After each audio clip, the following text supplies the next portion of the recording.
I'm here to share with you 44 different documents from the governments whereby they admit the Earth is flat. Documents from the CIA, USSR, U.S. Army, NASA, Federal Aviation Administration, the FAA, U.S. Navy, National Imagery and Mapping Agency, National Geospatial Intelligence Agency, and the U.S. Marine Corps, which includes state-owned universities such as UCLA, Penn State, and Shenyang Aerospace University.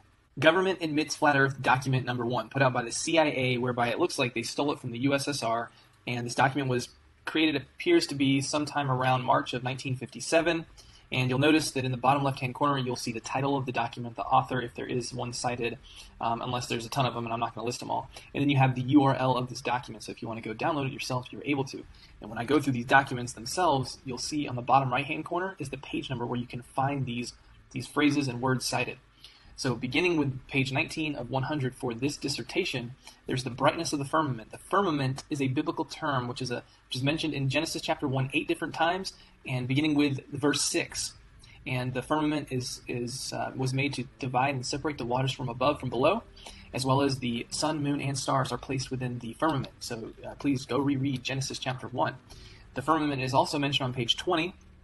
Also, a near sun, which means localized sun, is mentioned, and it talks about the brightness of the first order and derived on the assumption of a flat Earth, and giving some conclusions derived on the basis of this formula. So the formula is based upon the assumption of a flat Earth. There's a near sun, and there's a firmament, apparently. Government admits flat Earth, document number 2. Propagation of electromagnetic fields over flat Earth. You'll notice that on page 7, it says flat idealized Earth. On page 17, flat Earth. Page 18, flat Earth. Page 28, flat Earth. Page 35, flat Earth. Government admits flat Earth, document number 3, from the U.S.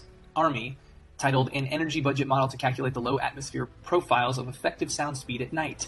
There's an image in the document where it shows a near and localized sun, corpuscular rays, and a flat Earth. And that again is on page 10.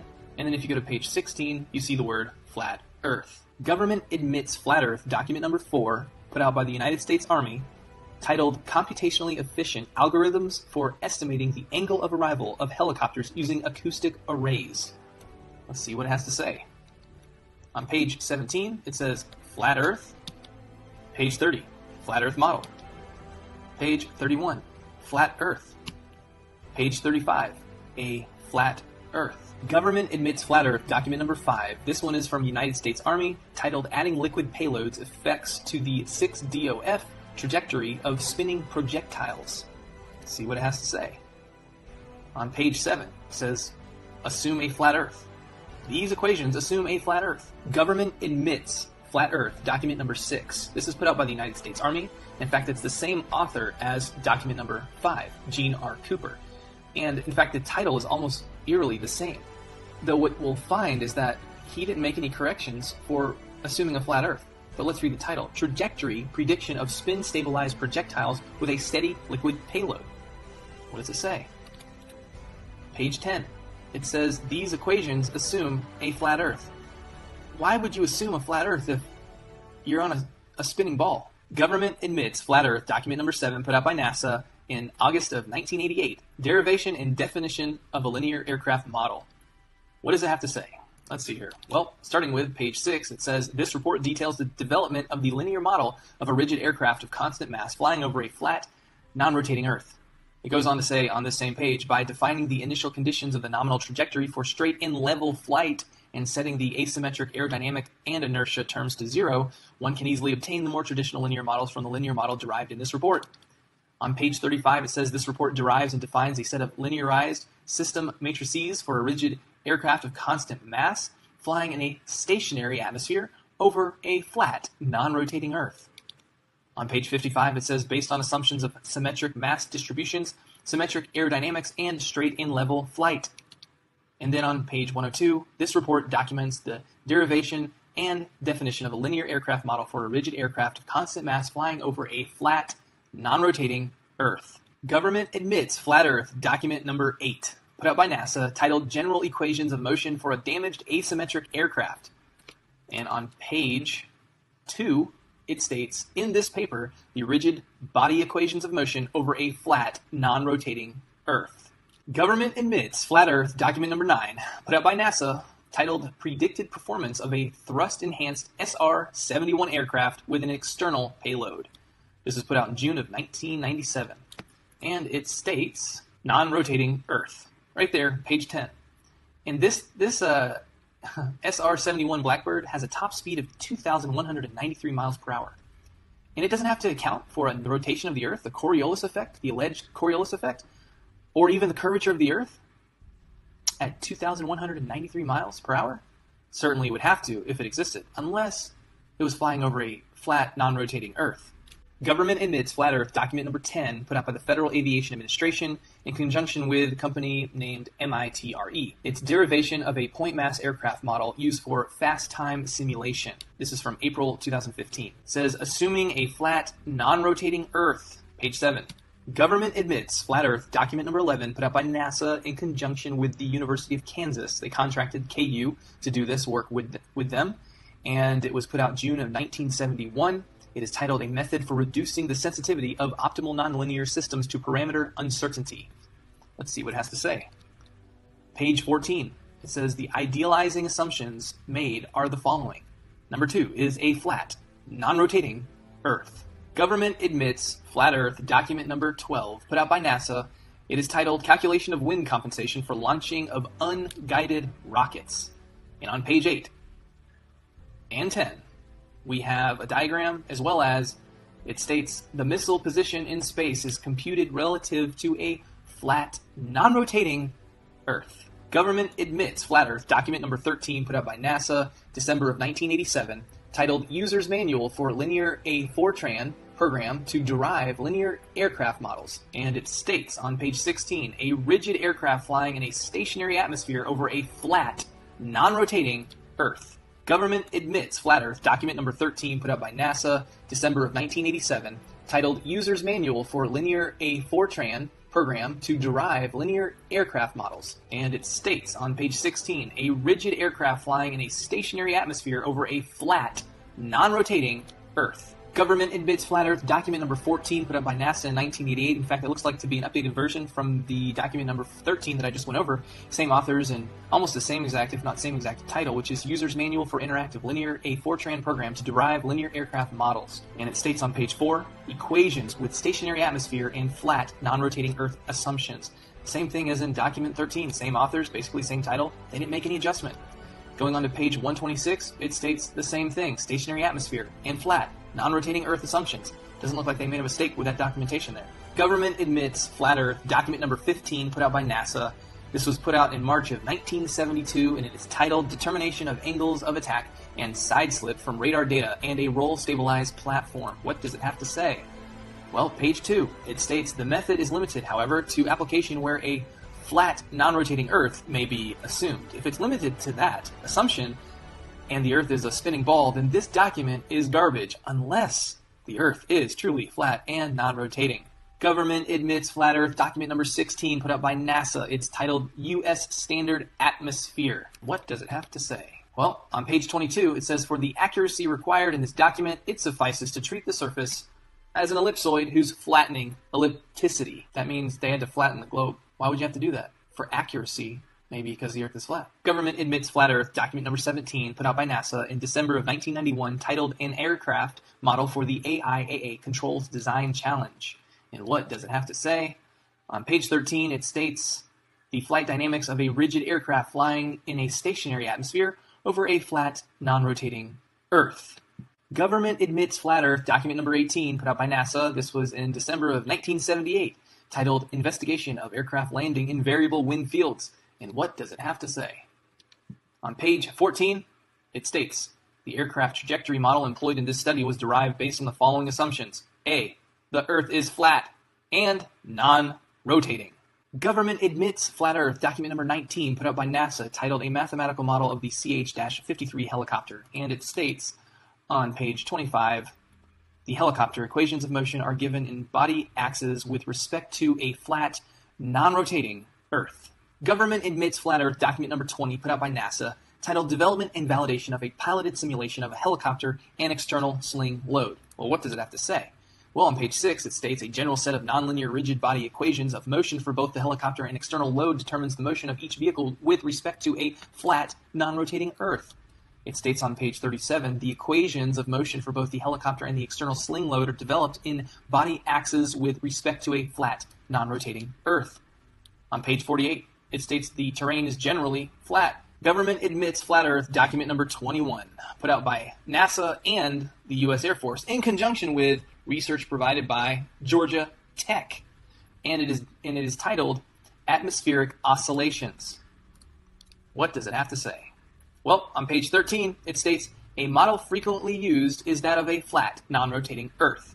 Also states the most one can profitably simplify the problem is to consider an isothermal atmosphere, plane level surfaces, and a non-rotating Earth. Government admits flat Earth, document number 22, put out by NASA, titled Stability and Control Estimation Flight Test Results for the SR-71 aircraft with externally mounted experiments. And what does it have to say? Well, it states on page 18 and 19, if you put them together, because there's a break in the paragraph, it states, these equations assume a rigid vehicle and a flat, non-rotating Earth. Not very safe for a vehicle that travels at a top speed of 2,193 miles per hour. Government admits flat Earth, document number 23, put out by NASA in May of 1988, titled Flight Testing a VSTOL aircraft to identify a full envelope aerodynamic model. And it states, motion over a flat, non-rotating Earth, page 9 of 18. Government admits flat Earth, document number 24, put out by NASA. It is titled Singular Arc Time Optimal Climb Trajectory of Aircraft in a Two-Dimensional Wind Field. What does it have to say? It states on page 2, in our minimum time to climb problem, the aircraft is modeled as a point mass of the flight trajectory is strictly confined in a vertical plane on a non-rotating flat Earth. Government admits flat Earth, document number 25. This is put out by the United States Navy, and it is titled Studies on Instabilities in Long Baseline Two-Way Satellite Time and Frequency Transfer, including a Troposphere Delay Model. And what does it have to state? It states on page 2, it shows a graphic which shows two ground stations on equal level ground, both ground stations on the same flat plane. And then on page 6, it states assuming a flat Earth and the straight line of sight. Line of sight, just so you know, line of sight does not apparently exist when you're looking over the Earth. And I'm going to get to that in another document pretty soon. Government admits flat Earth, document number 26, United States Army. It is titled Scale Insensitive Detection Algorithm for FLIR Imagery. What does it have to state? It states that in other scenarios, only the range to the center of the field of view and depression's angle is known, so that a flat Earth approximation provides the best estimate. That is page 6 of 22. Government admits flat Earth, document number 27, put out again by the United States Army, and it is titled User Manual for the Microsoft Windows edition of the Scanning Fast Field Program, version 3.0. What does it have to say? Well, it says on page 45 of 47, this model works over a flat and non-turbulent atmosphere. Government admits flat Earth, document number 28, put out by the United States Army, titled Path Loss Measurements in a Forested Environment at VHF. And what do we have to find in here? But it states on page 8, flat Earth, page 16, over a flat Earth, page 17, over flat Earth, page 18, over flat Earth, page 19, over flat Earth, page 20, based on flat Earth theory, not a theory, it's fact. Page 23, over flat Earth, page 25, flat Earth, page 26, flat Earth, page 35, over flat Earth, stated twice. Government admits flat Earth, document number 29. This is the U.S. Air Force, who contracted Brown University to put forth a document titled Review of Sound Propagation in the Lower Atmosphere, documented in May 1955. So what does it say on page 18? It says, in most of the topics to be discussed, the problem is to describe the sound field in a region of atmosphere above a flat Earth. And then it goes on to cite, in page 208, cite a document, an article that was written in 1954 in Physica XX, and it is titled The Extension of Summerfield's Formula for the Propagation of Radio Waves Over a Flat Earth to Different Conductivities of the Soil. So you may want to research that one a little bit further. Government admits flat Earth, document number 30, put out by the United States Army, entitled Beacon Position and Altitude Navigation Aided by a Magnetometer. And it states on page 11, it says that the first is the Earth Fixed Coordinate System, which is fixed to the Earth with a flat Earth assumption. And just check out the diagram that they have associated with it. Are you serious? Government admits flat Earth, document number 31, put out by the United States Army, and it is titled Automatic Target Acquisition of the Demo 3 Program. And it states on page 9, only the range to the center of the field of view and the depression angle is known, so that a flat Earth approximation provides the best estimate. Government admits flat Earth, document number 32, put out by the United States Army, and it is titled Modeling of Atmospheric Effects.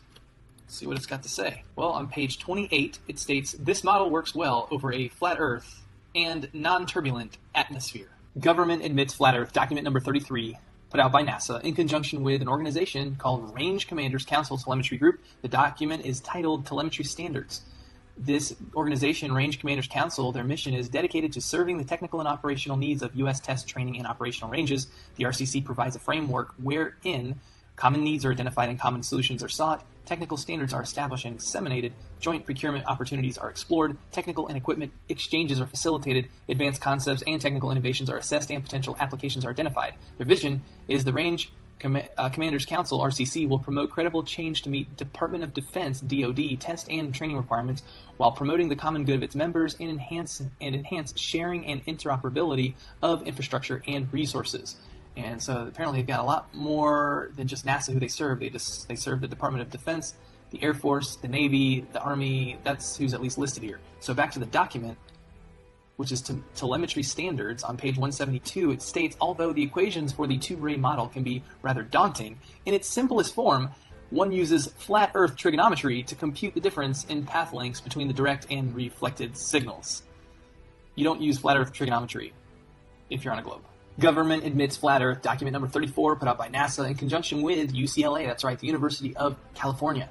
This was put out in 1993, and it is titled Approximate Optimal Guidance for the Advanced Launch System.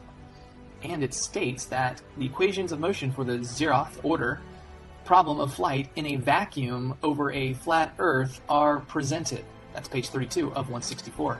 And then on page 43 of 164, it states, in this section, the three-dimensional equations of motion are reduced for flight in a great circle plane, the XZ plane, over a flat, non-rotating Earth. And then further states below, it says equations of motion representing flight in a vacuum over a flat Earth. Government admits flat Earth, document number 35, put out by NASA in October 1995, and it is titled Flight Simulation Software at NASA Dryden Flight Research Center. And it states, on page 4, this structure, with both flat and oblate Earth versions, has successfully supported more than 50 different aircraft. Apparently it also has a flat Earth version. And in most cases, flat Earth, 6 degree of freedom equations of motion are used. Why would that be unless the Earth is flat? Government admits flat Earth, document number 36, put out by NASA, and it is titled Simulator Aero Model Implementation. On page 10, it states, for the flat, non-rotating Earth, considered here. And why are we considering to build a software over a flat Earth to be used for trainings when the Earth is a spinning ball? Maybe the Earth is flat. Government admits flat Earth, document number 37. This is Shenyang Aerospace University, which is affiliated with, obviously, China. And the title is Design and Implementation of Flight Visual Simulation System. And on page 3, it states, and I'm going to read this entire thing because it's very important to understand, mathematical modeling of flight simulation. The aircraft flight motion simulation as an important part of FVSS directly affects the reliability and authenticity of the system. Flight motion simulation of effect can be greatly improved by relative mathematical models of aircraft flight dynamics. In this paper, the FVSS is based on two assumptions. A, flight area is the space above ground level, where the rotation of the Earth and the curvy motion of mass center of Earth are neglected, meaning they don't take it into an account at all for this flight simulation software. Why would they do that if the Earth is a spinning ball? Why would you create software to train people how to fly on flat, non-rotating Earth software? Why? Because the Earth is flat. Government admits flat Earth, document number 38. This is put up by Penn State, which is a public university, so state-owned. The title is A Discussion of Methods of Real-Time Airplane Flight Simulation. And what does it have to say about flight simulation? Well, on page 11 it states flat Earth coordinates. In many flight simulators, globe navigation is not important. In such cases, it is appropriate to model the Earth as a plane half space rather than an oblate spheroid. Then the simulator need not worry about how the local horizontal plane changes as the airplane flies around the Earth. Though we know from other documentation, all flight is straight, and level. This simplifies the bookkeeping in the simulator considerably. The flat Earth coordinate system is a Cartesian system. Flat Earth model. Thank you, Penn State. Government admits flat Earth, document number 39. And this is in conjunction with the National Imagery and Mapping Agency, as well as the National Geospatial Intelligence Agency. And the document is titled The American Practical Navigator, an Epitome of Navigation. This is the 1995 edition. All right, so what does it have to say? Well, it states, well, one is waterline. How can water have a line if it's always curving? Maybe because it's level. In any case, this assumes that the observer is at sea level. The Earth is flat between observer and object. There is no refraction, and the object and its water line form a right angle. For most cases of practical significance, these assumptions produce no large errors, or rather, in fact, no errors at all. And that's found on page 351 of 714. And then we also find that they have curvature of surface at 0.8 foot per nautical mile, which does work out with what commonly is known as the Earth curvature calculation for the statute mile. For the statute mile, it's 0.666 foot per statute mile for the curvature of the surface, but for nautical mile, it does work out to 0.8 foot per nautical mile for the curvature of the surface. So apparently they're using the same spherical trigonometry that flat earthers are using to prove that the Earth is not a globe. And that's found on page 355 of 714. And then this definition, I think, was very interesting. It's called backshore. The part of a beach which is usually dry, being reached only by the highest tides, and by extension, a narrow strip of relatively flat coast bordering the sea. Flat coast. Page 573. And then we also have line of sight. Now this is a very interesting definition. Line of sight, the straight line between 2 points which does not follow the curvature of the Earth. The only way that this apparent definition works out would mean that you're only looking up in the sky, never looking straight out over the plane of the Earth. Because if you were, then you would be following the curvature of the Earth. Thereby, it's no longer the line of sight. But we commonly say, in my line of sight, I can see such and such when you're looking straight over the Earth. Apparently, we've been using it incorrectly. Government admits flat Earth, document number 40, put out by the United States Army in November of 1969, titled The Production of Firing Tables for Cannon Artillery, Ballistic Research Laboratories, in Aberdeen Proving Ground, Maryland. And what does it state right off the get-go on page 10? MSL equals mean sea level. What does sea level mean? Well, sea level. It is the level of the sea's surface used in reckoning the height of geographical features such as hills and as a barometric standard. And then what is the definition of level? But a horizontal plane or line with respect to the distance above or below a given point, a position on a real or imaginary scale of amount, quantity, extent, or quality, having a flat or and even surface without slopes or bumps at the same height as someone or something else, give a flat or even surface to, begin to fly horizontally after climbing or diving. That's the word level. That's what is attributed with the word for sea level, the phrase sea level. The word level is in there because water always seeks to find its level. And, okay, so now, interestingly, in this document, it does state on page 22 and 34, rotation of the Earth. That phrase, rotation of the Earth, is cited 3 times between pages 22 and 34. However, an equation based on a theory, particle theory, is not a proof for rotation of the Earth. For each of the 3 variables for the rotation of the Earth in the theoretical equation, the number 0 can be plugged in without negatively impacting the entirety of the equation. Thus, it's just a variable that has no bearing within the equation. And here was an interesting graphic on page 110. It shows a horizontal range in meters. On the far right, the 1 is chopped off. Somehow that happened, but it's 12,000 meters. That represents 7.45 miles and would be representative of 37-foot drop if the Earth is a ball.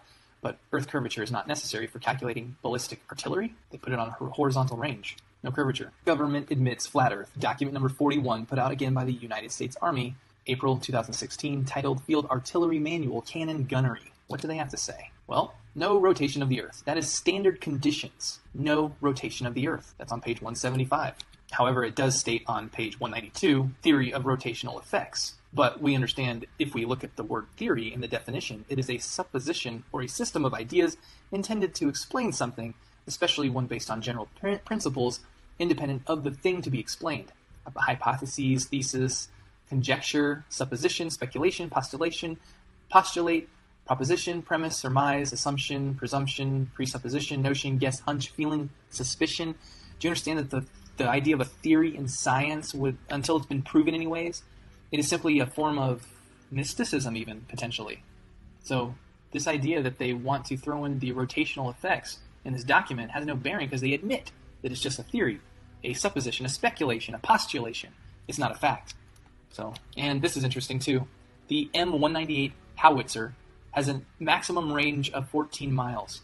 That would be 157 feet of drop from the alleged Earth curvature that goes unaccounted for. Why? Why would you not account for the alleged drop if you're living on a ball? Because you don't have to. The Earth is flat. Government admits flat Earth. Document number 42, United States Army, put out in July of 2006, titled Field Artillery Gunnery.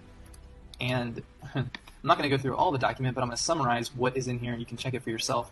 Concepts not discussed or disclosed in the document: Coriolis, rotation of the Earth, sphere, curvature, or even the motion of the Earth. However, the concept that is discussed is azimuth. And azimuth proves that you have to be on a ground plane, flat, no curvature, for an azimuth. Now, this image was not in the document itself, but the concept itself is used throughout the document, proving that it's flat. Government admits flat Earth. Document number 43, and this time it's the United States Marine Corps, and it is titled TTP for the Field Artillery Cannon Gunnery. And what does it state? The same thing as the document number 42, which I just covered. The concepts that are not discussed in this document include Coriolis, rotation of the Earth, sphere, curvature, and motion of the Earth. However, azimuth is discussed. Again, the Earth is flat. Government admits flat Earth. Document number 44, put out by the United States Marine Corps, entitled Tactics, Techniques, and Procedures for the Field Artillery Manual Cannon Gunnery. What's interesting about this document is that it does go into great length of stating the words and phrase rotation of the Earth and Coriolis. It says it 1, 2, 3, 4, 5, 6, 7 different times at least. However, it also states that the standard conditions by which it operates or expects to be operating is no rotation of the Earth at all. So why is there this contradiction? So how do we reconcile the difference and apparent contradiction of whether or not rotation of the Earth or Coriolis needs to be taken into account? Well, number one, other than the mention of the terms rotation of the Earth and Coriolis, there is absolutely no instruction in the documentation for how to account for the rotation of the Earth. So why is that? Number two, the rotation of the Earth is a theory.